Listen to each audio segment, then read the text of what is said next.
चलिए खबरों में आगे बढ़ते हैं। खंडवा में आयोजित बलराम कृषि महोत्सव 2026 में सीएम डॉक्टर मोहन यादव ने किसानों के लिए कई बड़ी घोषणाएं की हैं। सीएम ने सिंगल क्लिक के जरिए प्रदेश के 82 लाख से अधिक किसानों के खाते में 3,300 करोड़ की राशि को ट्रांसफर किया है और खंडवा के लिए नई बटालियन की घोषणा करते हुए उन्होंने कहा है कि जिला संवेदनशील श्रेणी में शामिल है। साथ ही लंबे समय से लंबित खंडवा मूंदी मार्ग का टेंडर 15 सितंबर तक जारी करने की बात कही है। खंडवा को भोपाल से जुड़ने वाले इस लगभग 35 किलोमीटर खस्ताहाल हो चुके रूट के नए सिरे से निर्माण की मांग की है। वहीं कृषि महोत्सव में सीएम डॉक्टर मोहन यादव ने कांग्रेस पर तीखा राजनीतिक हमला बोला है। उन्होंने कहा है कि सरकार कृषि कल्याण वर्ष के तहत बलराम वर्ष मना रही है और यूसीसी का जिक्र करते हुए उन्होंने कहा है कि एमपी में भी इसे लागू कर दिया गया है। एक समान कानून बेहद जरूरी है और इस मौके पर मंच पर कैबिनेट मंत्री विजय शाह, मांधाता विधायक नारायण पटेल, पंधाना विधायक छाया मौर्य और महापौर अमृता यादव सहित जनप्रतिनिधि और अफसर मौजूद रहे।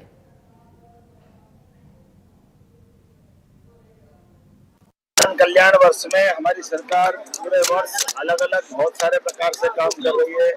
एक तरफ सिंचाई का रकबा बढ़ाने के लिए भी लगातार एक के बाद एक नदी जोड़ो अभियान, बुंदेलखंड में केन बेतवा नदी जोड़ो अभियान के माध्यम से 1 लाख करोड़ की योजना का लाभ पूरे बुंदेलखंड को मिलने वाला, जिसमें दतिया, पन्ना, दमोह, कटनी, सागर, पूरा बुंदेलखंड का बेल्ट, उसी प्रकार से पार्वती, काली सिंध, नर्मदा, ताप्ती, सभी क्षेत्रों में सिंचाई का रकबा बढ़ाने के लिए हमारी सरकार काम कर रही है। इसी के साथ साथ हमने अपने कृषि कल्याण वर्ष में 16 विभागों को मिलाकर अलग अलग विकास के बहुत सारे काम प्रारंभ किए।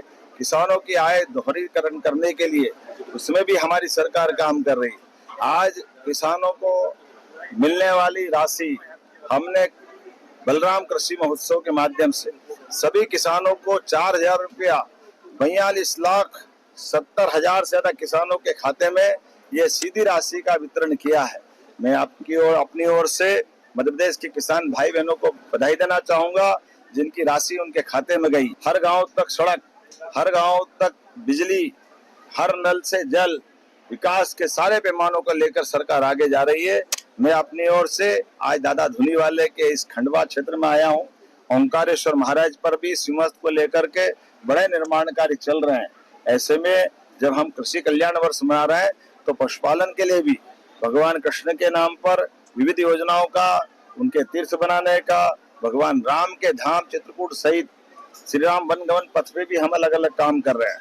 सांस्कृतिक राष्ट्रवाद को लेकर और एक समान कानून को लेकर हर क्षेत्र में बराबरी से काम कर रहे हैं। खंडवा के अंदर ये जो हमारे जनप्रतिनिधियों की मांग थी कि यहाँ एक बटालियन बनाई जाए, मैंने बटालियन बनाने की घोषणा की। एक खंडवा से बूंदी मार्ग का टेंडर भी 15 तारीख के पहले पहले टेंडर निकाला जाएगा। जिस प्रकार से बाकी सड़कों की सौगातें मिली, वो सड़कें भी लगातार मिलेगी। मेरी अपनी ओर से आप सबका आभार।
आगे बढ़े।